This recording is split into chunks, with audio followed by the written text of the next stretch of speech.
it's great to be here, and it's great to be in a room with people who are hopefully going to go home fired up about restoration ecology, and it's great to have worked with Paddy on this book. For me, I've been working as a restoration ecologist for almost 20 years, I hate to say, reaching a significant birthday, not as significant as Jerry's birthday, but we were talking about this yesterday, that as time goes on, you start to reflect back on the work that you've done, the successes that you've had, and I suppose it's an event like this that gives us that opportunity to actually address that. I was starting to think about this at the weekend, and because I have a 7-month-old baby, my time is largely chewed into these days, and as soon as I started to think about it and put my thoughts down on paper, I realised I was starting another book. It was another tome on restoration ecology, and it was basically going over everything that Paddy has talked about today. And I suppose I would recommend to everybody to buy the book and take time to reflect on the questions that are raised there, and take time to think about how it challenges your own thinking.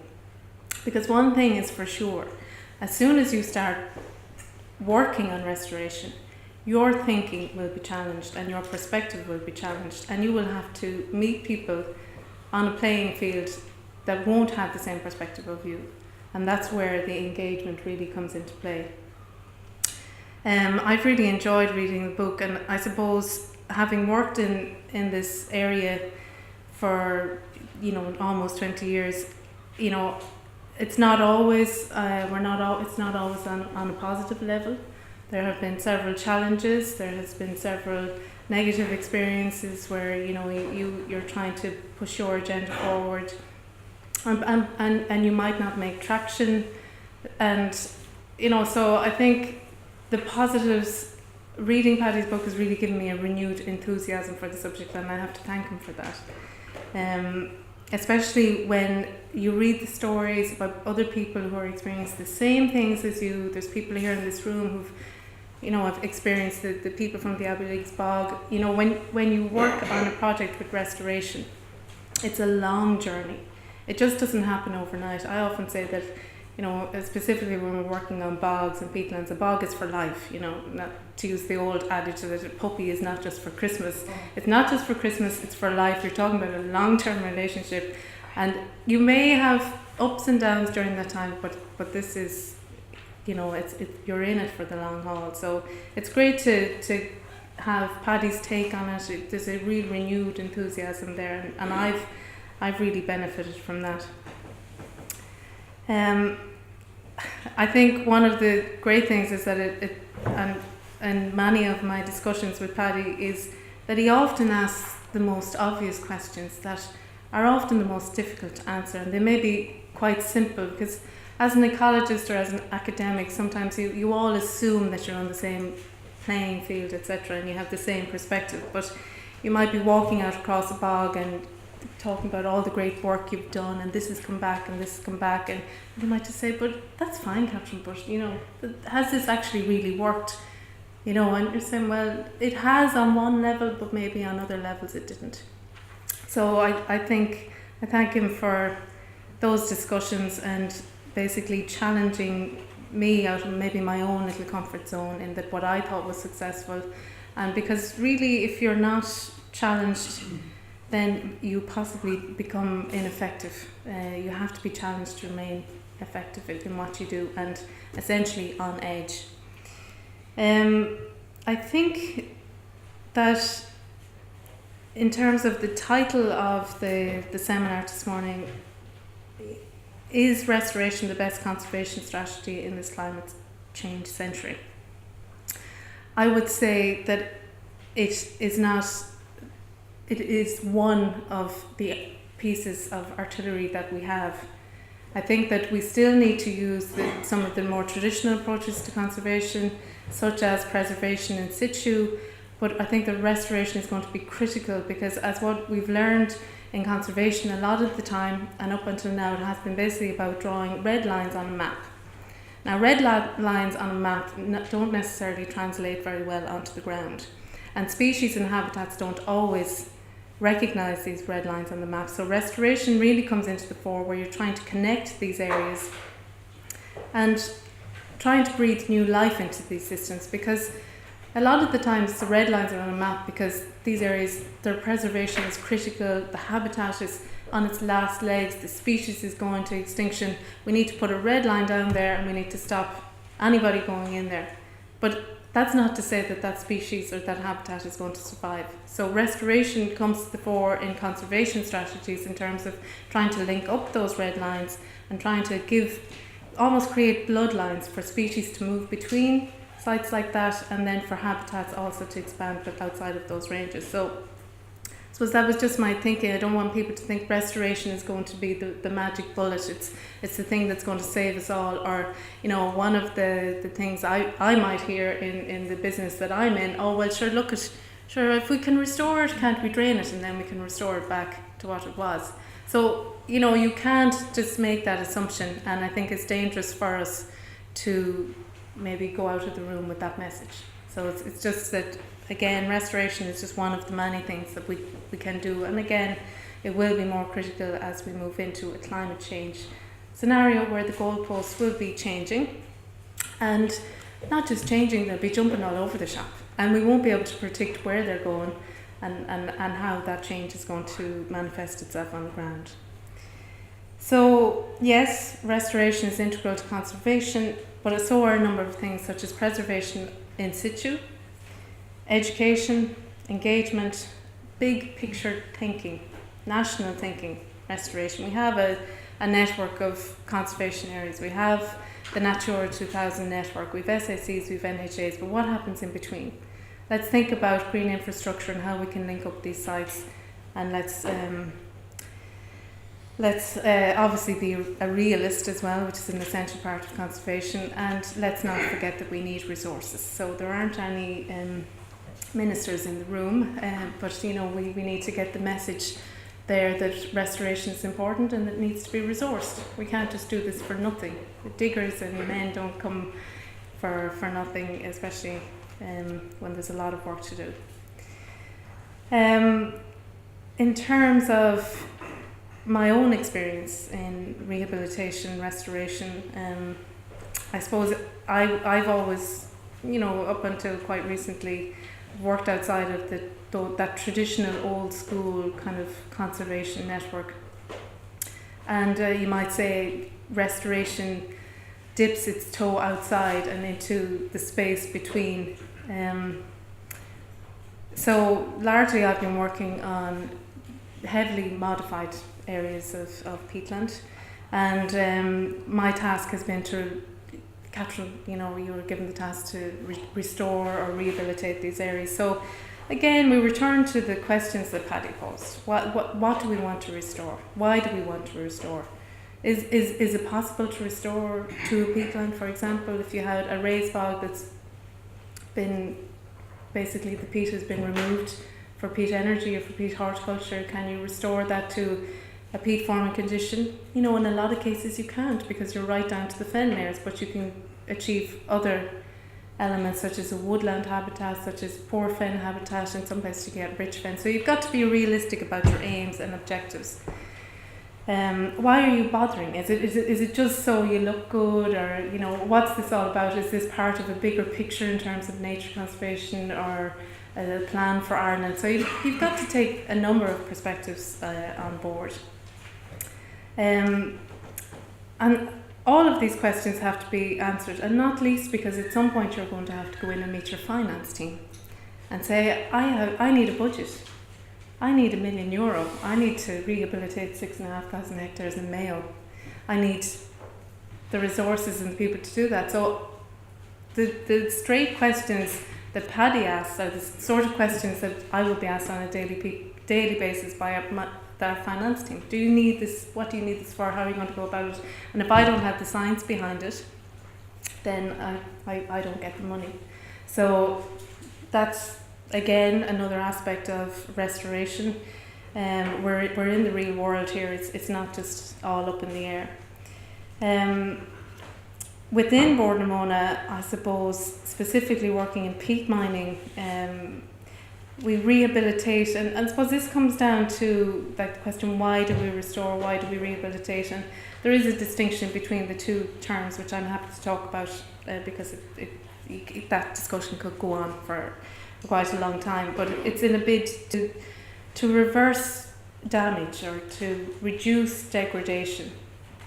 I look at it as healing a landscape in a highly modified landscape. It's not acceptable just to walk away. It's not acceptable to say, oh sure, look at it, it'll be grand. Nature will take over there. You know, and in a lot of cases nature will start to work, natural colonisation. Places don't like to be bare for so long in the peatland world. And habitats come back and vegetation comes back. But yeah, that's fine. But do you know what? If we had blocked an area here, if we'd re-wetted a site here, we would have more diversity. We might even actually get peat farming conditions back in the site. So, you know, again, we're talking about enhancing what comes back onto these new landscapes. And, you know, as Paddy has poetically written in his book, bringing the deserts, the black deserts, back to bloom. In terms of what we're faced with in terms of the SACs and raised bogs, I'll just comment on that briefly. I think that we're aware that this fantastic habitat is there, and really what we need to do there is to stop further degradation. So it's really to stop drying out of these sites. It's to re-wet, it's to have some very nifty engineering work in some places, and to limit turf cutting. So the key elements here would be engagement and action. So again, that's part, coming back to a lot of the points that were made by Paddy, and Jerry was reinforcing those points, that we don't live in a bubble, and you can have all these fantastic, lofty ideas, but you've got to translate them back into the real world. And I suppose when I was coming up on the train this morning, I was, you know, doing more reflection. How did I start out? And you know, I cringed when I was reading Paddy's section, you know, about me, that, you know, I started off, I wanted to save the planet. And of course I wanted to save the planet. You know, that's what any ecologist wants to do, and I come from a farming background in County Westmeath, and I'd obviously witnessed, you know, drainage of our own lands to, you know, develop more productive farmland, more cows, removal of hedgerows, draining the bit of bog down at the end of the fields, all the rest of it. And I was the misty-eyed student that, you know, I saw an ad up in the botany department after 4 years of study there, restoration ecology project in Mayo. I thought, wow, Mayo, that's exotic. You know, I mean, Paddy has showed us some like fantastic pictures, but Mayo to me was exotic, and there's a fine Mayo man in the room here, and like, you know, I love Mayo. And I suppose it was just, I'm going to go there and I'm going to restore the bog. And so I landed on the bog in Mayo, full of misty-eyed and romanticism and all the rest of it. And then things got a bit real, because you're out in your wellies and you're on the bog, and it was a big site, 6,500 hectares, you know. They do things big over there in Mayo.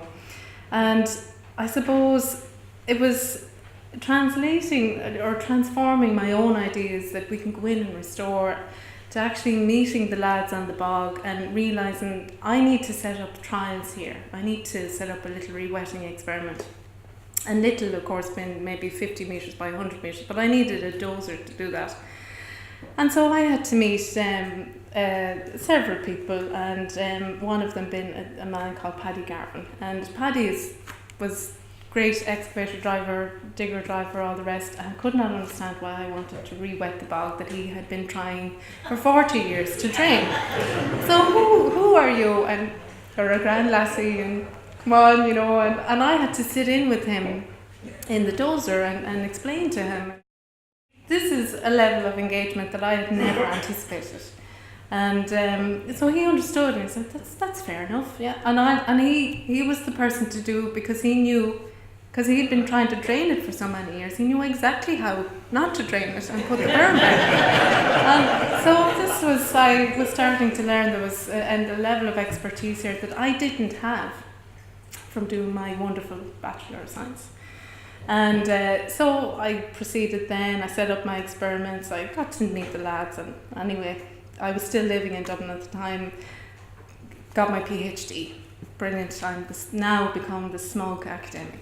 I know the theory, I've listed out all of the wonderful arguments, talk about novel ecosystems, what is restoration, you know, talk about it over a pint in the student bar, and then you have your doctorate and all the rest of it. And then I got a job.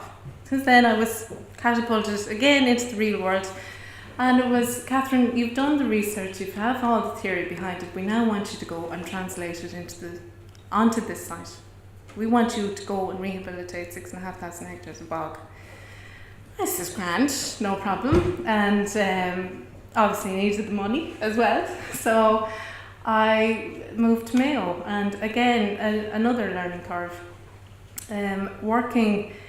Trying to translate lofty ideas that might work on a very small patch of ground to extensive areas is challenging. So again, I learned from my great friends out the bog, which were the bogmen and the people who were driving the machine. So I suppose I went through all these phases of, you know, academic planner, you become a realist, you develop a plan.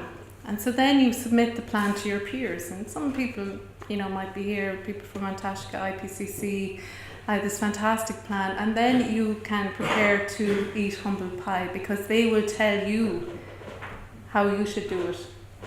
And did you consider this, and did you consider that, and we don't think it's good enough, and all the rest of it. So you've got to bring all of that, and you've got to try and bring all of these parties together in a realistic fashion into your restoration plan. So then you move forward and you have your plan that's down to implementation, and then you've got to go knocking on your financial door, say I need more than $1 million. There was a lot of money, and so you have the plan behind it, you get the finances, and then you've got to coordinate. So the coordination is the practical implementation, and it's the realization of 10 years of research and all these planning, etc. And then it comes down to your person out on the site actually doing the restoration work. And again, this is where you become a student again, and you learn from them in terms of how the bog responds to certain things and certain elements. So I suppose it's a long-winded story to say that yes, restoration is possible, restoration is necessary, but restoration is about work, it's about engagement, it's about building relationships with people, and it's about tolerating and learning to appreciate somebody else's perspective. And there's people here, and I know that they have had that experience. So did I reach enlightenment in Mayo? Did I reach a form of restoration enlightenment? I think I did, and I obviously triumphed there. And then I moved to the Midlands, and then you have to start right at the basics again. I can cite fantastic projects that I'm working on with Butterfly Conservation Ireland in Kildare. We have leased an area to them of about 20 hectares, and to them this is the world. This is fantastic. It's one of the last strongholds for the marsh fertility in Ireland, in Leinster. I won't say in Ireland because it's an expert here who know a lot better. And working with them, and for Bordamona operatives to work with them, right, what are we doing here? Butterflies, what's this about? And so we go out on site, we meet Desmond Harden, we meet Michael Jacob, and we say, and they show them the intricacies of the life cycle of this species, and it's absolutely fascinating. And I've learned so much from them, and my Bordamona colleagues are fascinated, and they will move worlds to try and help these guys on ground. So cutting back a few birch trees for them is quite difficult, but for a Bordamona excavator who might be passing by on a particular day, it means half an hour's work. So Bordamona gets involved, general operatives get involved, goes right up to the management level. Other projects that we're working on with the Ballydangan community group, bringing back red grouse onto a bog in Roscommon. Again, it's a bog that Boardmona had drained in the 1980s, and red grouse managed to survive there. We've identified it as a biodiversity area. We've worked with the local community there in restoration. There's so many examples. Of course, the best has to be the Abbeyleaks Bog group. I was asked today, what's the best project, and Chris and Dick Wellwood, who are here, would say yes, that's the best project, because when I met them initially in 2008, I was so overwhelmed by their passion and commitment to conserving and restoring Abbeyleaks Bog, and that humbled me greatly to be able to be in a situation to say, well, this area is for biodiversity and we want to work with thee, and through roundabout way we got 90,000 to block the drains, and that's been done. But again, that was just the first step. There's 100 years, there's 200 years, there's 500 years left to the restoration of this site.